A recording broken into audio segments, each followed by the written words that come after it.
Quando eu decidi seguir a carreira de ilustração, eu me dei 1 ano pra receber algum sinal de que eu de fato podia apostar nisso, como alguma pessoa querendo me contratar.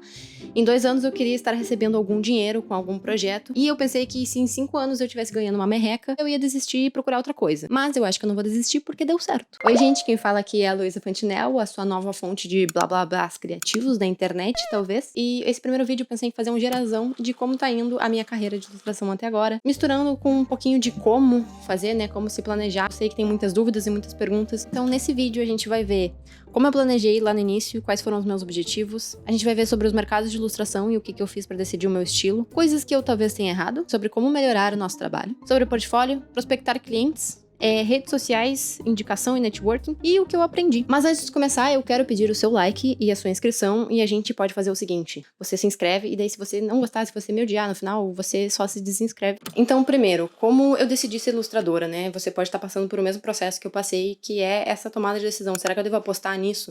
Em 2022 eu tava me formando no design na metade do ano, e daí ali pro final do ano, pra 2023, eu decidi que eu queria seguir de fato com ilustração e não com o design, porque o design estava me estressando. Eu era sócia de um estúdio, mas eu tava fazendo coisas no design que eu não gostava muito, que é tipo identidade visual de transportadora de caminhão, e eu achei que eu podia ficar rica desenhando. É isso. Apesar de tudo, o design ainda faz parte de mim, né? Mas pra ficar rica, eu precisava de um plano, né? Eu precisava ver se dava realmente pra dar dinheiro. É isso que a gente vai ver. A primeira coisa que eu fiz, simultaneamente, foi pesquisar os mercados de ilustração que eu gostaria de trabalhar. E, em paralelo, eu estava desenvolvendo o meu portfólio pensando nesses mercados que eu queria trabalhar. Se a gente vai ver isso como carreira, a gente realmente tem que ter uma noção de onde é que a gente está se enfiando. Vou falar aqui um pouquinho sobre cada mercado, mas eu não vou entrar em detalhes porque é muito complexo, cada um tem as suas características, mas vamos falar aqui. Tem ilustração para o mercado editorial, capas de livro, livros infantis, revista, quadrinhos, né? Ilustração para didáticos. E esse é um mercado mais democrático, eu acho, ele é mais fácil de entrar, é um mercado que eu atuo bastante, eu comecei com capas de livro. Eu botei aqui também mercado de design, fazendo ilustrações para identidade visual, ilustração para embalagem, trabalhando junto com outros designers, junto com estúdios. Tem o mercado de publicidade, que é um mercado que paga mais, por exemplo, as campanhas, né, enfim. Tem o mercado de animação, mercado de filmes, games, que tu pode fazer storyboard, concept art, design de personagem. E também tem mercados que é direto com as pessoas, tipo mural para uma empresa, fazer uma estampa de camiseta para uma empresa, né, coisas assim. Então essa foi a primeira pesquisa que eu fiz, e eu ia indo procurando artistas e vendo onde eles tinham trabalhado, qual era o tipo de projeto que cada mercado exigia, qual era o tipo de projeto que cabia no que eu queria fazer. E pra mim essa pesquisa é muito importante porque eu precisava visualizar quem ia ser a Luísa do futuro, né? Como é que é o meu trabalho, como é que eu ia viver dessa carreira de ilustração.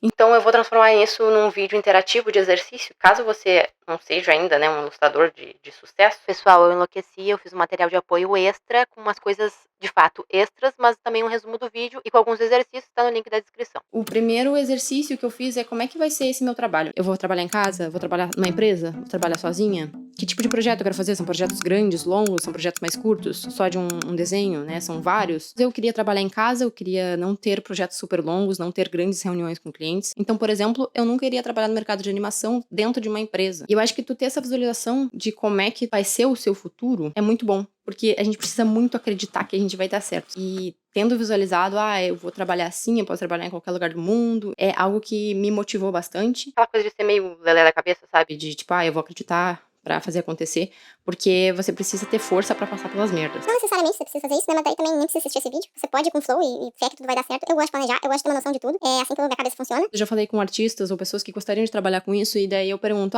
quanto que você quer ganhar? Ganhar de salário, por exemplo. E a pessoa não faz a menor ideia. E eu acho isso incrível, porque isso tudo vai afetar esse planejamento. Você quer ganhar 3 mil, 4 mil, 5 mil, 10 mil, 15 mil, 20 mil, 30 mil? Luísa, dá pra ganhar 30 mil sendo ilustradora? Acho que dá. Só que daí você vai ter que ver onde é que tá o dinheiro, entendeu? Existe projetos de 30 mil, com marcas grandes, e são projetos muito complexos. E você quer fazer esse tipo de trabalho? Não quer fazer esse tipo de trabalho.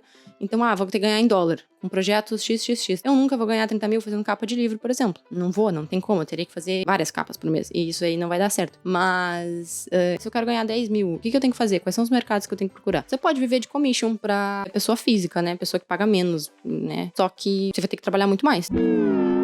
Ou você vai ter que ser super famoso, vai ter que fazer um Patreon, vai ter que, sabe?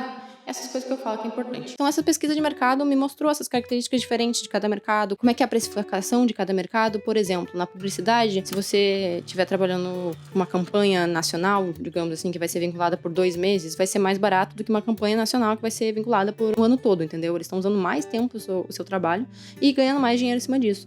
Então, tu tem a possibilidade de ganhar mais dinheiro aí. Já numa capa de livro, aqui no mercado no Brasil, não tem esse tipo de coisa, né? E nessa pesquisa de mercado, a gente também vê essa questão de estilo, né? O seu estilo faz sentido para qual tipo de mercado, qual mercado iria, né, utilizar e gostar muito do seu estilo. No mercado de games, você vai querer ser contratado por uma Riot da vida?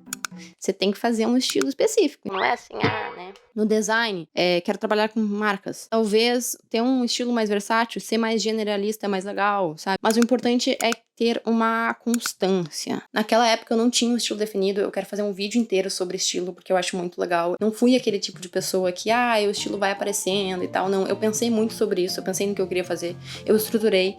Eu acho que se eu não tivesse pensado, eu teria desenhando hoje diversas coisas em estilos diferentes. Então eu vou fazer um vídeo separado sobre isso. Mas então, tem vários mercados, eu fiz essa pesquisa e eu também cometi talvez um erro.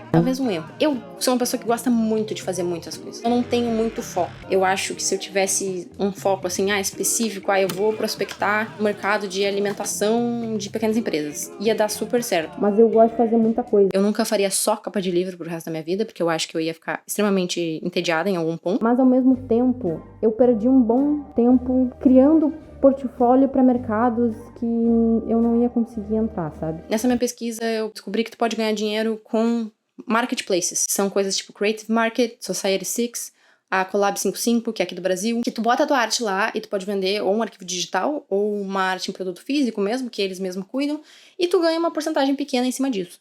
Só que dá muito trabalho, entendeu? Você tem que... é chato. E eu perdi um tempão, assim, nisso. Então, eu diria que, assim, um erro foi não ter foco, mas também acho que às vezes, se você é assim, a gente tem que aceitar que a gente não tem foco. Eu não consigo, assim, meu objetivo tá aqui, eu vou me... Também descobri o mercado de licenciamento, que é basicamente empresas licenciarem já sua arte existente, né, pra botar em produtos e tal. E eu comprei curso sobre isso, eu fiz um portfólio sobre isso, eu gastei, assim, uns bons 3 meses com algum esforço desfocado nisso, e é coisa que até hoje eu não usei, porque eu fiquei realmente insegura sobre o contrato e sobre como é que eu ia cobrar essas coisas, então... Foco zero. Por dizer isso que é bom, depois da pesquisa de mercado, você ter 2 a 3 mercados de foco, né? O meu foco é capa de livro, queria também focar o mercado publicitário, e eu trabalho com design, são os 3 mercados que eu trabalho mais. Mas eu, na verdade, quero fazer murais, que é outra vibe, né? Eu quero ter produtos meus, eu quero muita coisa. Mas vamos manter, assim, se você está se planejando... Foca nos 2, 3, que é bom. É legal a gente ter essas rendas variáveis de diferentes mercados, porque pode acontecer de que se você focar em só um, às vezes não acontece, né? Mas eu também acho muito bom quando tu é super nichado, super específico. As pessoas vão procurar você por esse nicho. Também dá super certo. Então vamos entrar nessa outra coisa que eu acho que eu fiz também, nesses 3 anos, que foi estudos, aperfeiçoar o conhecimento. Estudar pra mim é extremamente importante. Eu digo estudar tanto a questão de negócios, de, venda, estudar networking, como ter um negócio, como a questão de estudar a nossa própria arte. Uma das maiores dificuldades que eu sinto sendo ilustradora e trabalhando com arte é que a gente está simultaneamente trabalhando no negócio e se descobrindo como artista, e são coisas diferentes, mas que são coisas que tem que andar juntas. E é muito difícil, assim, porque é isso, eu tenho muita necessidade de me expressar. Se eu faço só projeto com o cliente, tipo, eu tô a semana inteira, um mês inteiro fazendo um dia atrás do outro projeto para cliente, eu me sinto sufocada. E eu preciso fazer coisa para mim. Mas isso eu acho muito bom, porque quanto mais coisa pra ti a gente faz, mais projeto pessoal, mais curso bom você faz, mais a sua arte fica melhor, e esse sempre vai ser o objetivo, né? A ilustração é o nosso serviço, e eu acredito fielmente que a gente tem que ser crítico do nosso próprio trabalho pra gente melhorar. Só que daí tem que ter cuidado, né? Pra não ter uma síndrome de impostor, pra não achar que tudo tá ruim sempre. Eu fiz cursos de capa de livro, principalmente, que eu gostei muito. Existem cursos de ilustração, que eu gosto muito. Existem cursos mais focados pro mercado. Eu realmente acredito que essa crítica de si mesmo que a gente tem pode se tornar uma síndrome de impostor, mas ela é muito importante, porque, querendo ou não, a gente tem que procurar melhorar o nosso trabalho. Uma coisa que eu fiz também foi procurar portfólio review, né? Review de portfólio. Uma dica que eu li foi que faça um review de portfólio com 10 pessoas, e daí, se uma pessoa só te falar uma coisa, descarta. Mas se, 2 ou 3 pessoas te falarem a mesma coisa, é importante você rever essa crítica. Então, entrando em portfólio, portfólio é um negócio que eu acho que nunca vai tá bom. E eu acho que você também vai achar que nunca tá bom. E daí a gente vai ter que engolir esse fato, assim, e seguir do jeito que tá. E é verdade, eu acredito que ele pode estar sempre melhor. Eu acredito que a gente sabe o que tá ruim nas nossas coisas e a gente quer melhorar. Mas eu tenho uma regra, que é o seguinte: se você acha que pode melhorar, se pergunte, você consegue melhorar em poucas horas ou no máximo uns 3 dias? Então, faça. Pra você não ficar com aquela coisa na cabeça. Agora, se vai demorar uns 3 meses, segue o baile. Então, pro portfólio, a gente precisa iniciar com umas 10 a 15 imagens coerentes, mostrando que você é um profissional capacitado. E no início a gente não tem trabalho, porque a gente não tem cliente. Então, o que a gente faz é realmente só sua ilustração e projetos fantasia, né? Projetos que não existem com aplicações reais. Essas 10 a 15 imagens, elas precisam ser coerentes no sentido de não exatamente ser um mesmo estilo, mas se você for trabalhar no mercado de design, o que você tem que mostrar é uma coerência de alguém que sabe com constância trabalhar com projetos de ilustração para identidade visual, para embalagem. Os estilos podem ser diferentes, porque daí vai mostrar que tu sabe se adaptar à visão criativa de cada diretor de arte, de cada designer. Mercado de animação, mesma coisa. Eu vou fazer cenários. Não necessariamente você vai fazer cenários no mesmo estilo. Você só tem que mostrar que consistentemente você sabe tomar decisões para fazer cenário. Então, o segundo ponto é esse. A gente tem que mostrar uma aplicação de mercado, tem que mostrar que a gente sabe fazer. E para isso a gente faz esses projetos fantasia que não existem. As pessoas têm que ver a sua ilustração funcionando num projeto que pareça real. E aí temos um ponto de atenção, que você pode cagar tudo se você não souber nada de design. Então, eu recomendo ter noção básicas de design. Nada muito aprofundado, mas aprender o básico. O que acontece? Eu já vi muitas pessoas, por exemplo, em capa de livro. Tu tem que pegar a tua ilustração e aplicar numa capa pra mostrar pras pessoas, ó, eu sei fazer ilustração pra capa de livro. Daí a pessoa vai lá e aplica uma fonte horrenda em cima da sua ilustração e faz com que a percepção de valor daquilo baixe lá embaixo. Então, o que a gente tem que fazer? Caso não saiba porcaria nenhuma, é dar uma pesquisada, for aplicar, primeiro, mockups bonitos. Mockups são, né, as imagens que a gente aplica. Tenta achar um mockup realista, uma coisa que faça sentido. E o design em si, pega um projeto que tenha uma fonte simples e um layout simples. E daí você vai copiar este layout para a sua ilustração. Por exemplo, esta capa de livro que eu fiz, da Biblioteca no Fim do Túnel, a designer é a Paula Hentges. Ela trabalhou bastante tipografia, no sentido de pensou, teve algumas opções, mas na capa aqui o mais importante é realmente a ilustração. E a tipografia é algo mais simples, né? Está assim, não tem nada loucurada, não é um trabalho de lettering complexo. Você pega projetos assim e você dá uma copiada no layout, entendeu? Acha uma tipografia semelhante, não faz igual, mas, né? Tipo é isso, logo, informação, blá blá blá blá blá blá. Não enlouqueça. E daí, por último, o portfólio que a gente tem que é postar ele em algum lugar. A gente tem plataformas de portfólio, entre eles Behance, que é um dos mais famosos, né? Temos o Dribbble e vários outros, que eu não vou falar sobre isso agora. Eu escolhi ter um site próprio, não necessariamente é necessário ter um site próprio, mas eu acho que dá uma cara profissional e eu gosto de organizar do jeito que eu quiser o meu portfólio. Então esse é meu site atual, ele é feito no Wix, eu tenho aqui o meu logo, que você não precisa fazer, é só escrever com uma fonte normal, né? Então eu tenho algo sobre mim, mas antes também ele era direto às imagens, assim. Eu fiz uma seleção de imagens para apresentar o meu estilo, eu tenho uma página de projetos, então projetos mais complexos, né, que você pode ver dentro de cada um, e uma página de capa de livro, já que é um dos meus mercados foco. Eu também tenho uma página de sobre, que quase ninguém lê, eu acho, mas é importante ter o contato. O meu contato eu deixo tanto no final do meu site, o meu e-mail com formulário de contato, mas pode ser só o e-mail. E é isso, é para mostrar que você é um profissional que pode ser contratado. E daí, como eu falei, né? Eu acho que nunca tá bom. E você provavelmente também vai achar que nunca tá bom. Aconteceu muito de eu achar que eu precisava de mais peças pra alguma coisa específica. Então, sei lá, eu queria uma ilustração numa revista de viagem. E eu não tinha muitas peças de viagem. Daí eu ia lá e fazia peças de viagem. É ruim que eu fiz? Não exatamente, porque, tipo, eu consegui produzir muita coisa por causa dessa minha necessidade de achar que eu precisava.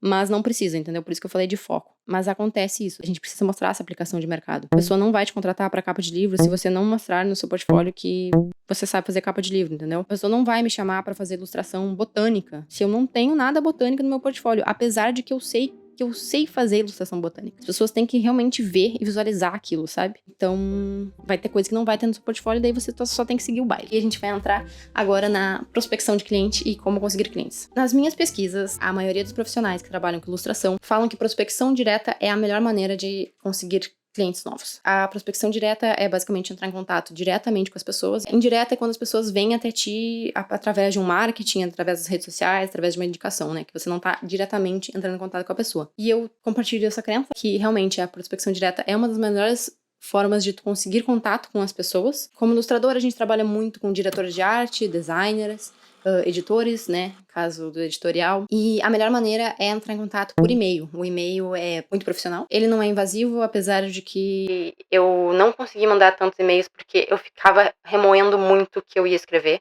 E talvez você sinta isso. Eu acho muito difícil, assim, superar essa questão de, tipo, será que tá bom o suficiente? Mas a real é que é mais simples do que parece. E para achar esses profissionais, eu ia pesquisando os trabalhos que ilustradores já tinham feito, via se tinha o nome do diretor de arte, entrava no LinkedIn, via se tinha um e-mail, entrava no portfólio da pessoa, via se tinha e-mail. Se não tivesse o e-mail, tu pode entrar em contato, talvez pela DM do LinkedIn ou até do Instagram, perguntando, falando, eu gostaria de apresentar um trabalho. Tu tem um e-mail que eu possa entrar em contato? Se a pessoa te responder, sucesso. Eu já vi ilustrador falando de prospecção direta para empresas pela DM, né, que daí é algo mais informal. E eu acho que até funciona, assim, tu tentar entrar em contato com essas pessoas, porque tu acha um Instagram dessa pequena empresa e daí tu oferece o seu serviço, né? Então, é uma embalagem, uma parede, enfim. No meu caso, a primeira coisa que eu fiz foi mandar e-mail para todos os professores da minha faculdade e todos os criativos que eu conhecia, falando, olá, tudo bem? Vou seguir a minha carreira de freelancer, se tiver algum projeto, né, pra pessoa me chamar, lembrar de mim. E até hoje, né, eu falei, mandar e-mail é uma das coisas mais difíceis pra mim, porque é muito chato. E no curso do Victor Belring que eu fiz, ele fala que tem que mandar 50 e-mails por mês. E eu não fiz isso. Eu acho que se eu tivesse feito, eu teria conseguido muito mais trabalhos, mas eu também acho que eu acabei não fazendo porque eu tive bastante trabalho chegando pra mim. Então eu senti meio uma síndrome de impostora, assim, sabe? Eu fiquei com medo, assim, que se eu estivesse prospectando muito, ia receber muito orçamento e eu não ia dar conta de pensar, porque orçamento é muito difícil também. Mas enfim, uma dica é, escreva seu e-mail e programe para outro dia. Eu me sentia bem mais confortável sabendo que eu não tinha enviado agora, porque algumas pessoas tu envia, elas já respondem, algumas nunca mais vão te responder. Mas quando eu programava, tipo, eu programava pra quarta-feira de manhã. Nem lembrava, entendeu? Mandei aqui, eu sei que não tô mandando agora, então tirava um pouco do peso. E eu consegui trabalhos fazendo prospecção direto por e-mail, principalmente para editoras aqui do Brasil. E como é que é esse e-mail? Vai ninguém me perguntar. Bem simples, pessoal. É tipo, oi, fulano de tal, tudo bem? Me chamo Luísa, sou ilustradora freelancer, trabalho com o mercado tal, te encontrei, né? Daí você fala por onde, se alguém indicou, gostei do seu trabalho do projeto X, pela agência que eu admiro, enfim. Gostaria de te apresentar meu portfólio, para caso exista alguma oportunidade de a gente trabalhar junto no futuro. Espero que goste, fico à disposição, né, para conversarmos e, né, obrigada pela atenção. É isso.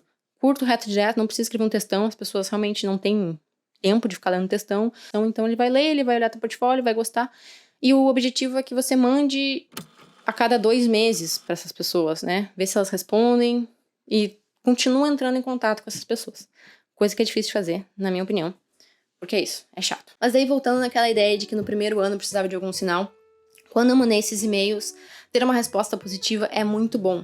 E eu tive respostas de pessoas, gostei muito do seu portfólio, e eu também tive, que nem eu falei, pessoas que me contrataram por causa desses e-mails. Mas também a gente tem que aceitar que a maioria dos e-mails não serão respondidos, e a gente vai receber vários não, ou até, né, não tô nem aí pra você. Eu acho que isso é difícil de trabalhar internamente, psicologicamente, por isso que a minha dica, manda programa num dia, você não vai nem lembrar. Então, respondeu. Eu acho legal manter uma tabelinha de pessoa, e-mail, onde é que ela trabalha, sempre checar se ela continua trabalhando onde ela estava trabalhando e acompanhar, né? Se a pessoa te responde, se ela não te responde, acompanhar se a pessoa pediu orçamento, se não pediu. E daí a gente entra nessa questão, né? As pessoas vão te chamar pra fazer orçamento, as pessoas me chamaram pra fazer orçamento. Orçamento é uma das coisas mais infernais, eu acho, na nossa área, porque a gente não sabe, às vezes, direito quanto cobrar. No mercado editorial tem tabelado, às vezes, as editoras já mandam com um preço, mas no mercado publicitário, ou tu vai fazer uma estampa pra uma camiseta, pra uma empresa, tu não sabe a menor ideia quanto cobrar. E é muito difícil, assim, você tacar o foda-se quando você quer o trabalho, assim, sabe? Você fica tentando achar aquele ponto que vai ser bom pra você, que vai ser bom pra empresa, que você acha que eles não vão achar muito caro. Pelo menos eu fico pensando nessas coisas. E isso me estressa.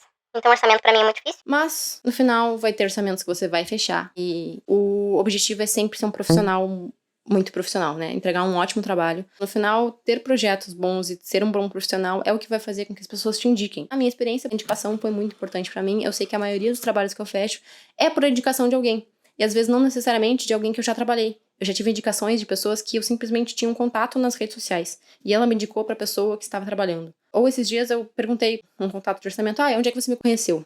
E a pessoa falou, foi pela fulana. Eu não faço a menor ideia quem seja a fulana. E eu achei isso incrível, porque é isso, são 3 anos de esforço e agora eu sei que meu nome está em alguns ambientes, sem eu nem mesmo ter trabalhado com as pessoas, sem eu nem mesmo ter entrado em contato com essas pessoas. Elas sabem que eu sou de alguma maneira e isso é sensacional. Então, manter uma boa relação de networking. Networking é um dos meus piores pesadelos. Eu sou uma pessoa extremamente introvertida e tímida, então quando eu estou em eventos que são de networking, coisa assim, é muito difícil pra eu conversar com as pessoas e tal, eu me sinto extremamente desconfortável, mas eu tento e eu me esforcei pra ir em alguns eventos e de alguma maneira eu sei que funcionou porque as pessoas que me conheceram, algumas me chamaram pra projetos, a gente fez projetos juntas. Eu me considero meio esquisita, né, nesses lugares, assim, mas às vezes a vibe bate, assim, independente de você achar que é bom ou não. E o networking não só precisa ser nessas coisas de eventos, mas como na vida real, assim. Você se apresentar como profissional pra qualquer pessoa que pareça interessada. Por exemplo, eu, quando fui no meu fisioterapeuta, quando ele me perguntou sobre o que eu tava fazendo, eu respondi, estou trabalhando com ilustração. E ele me perguntou, com o quê?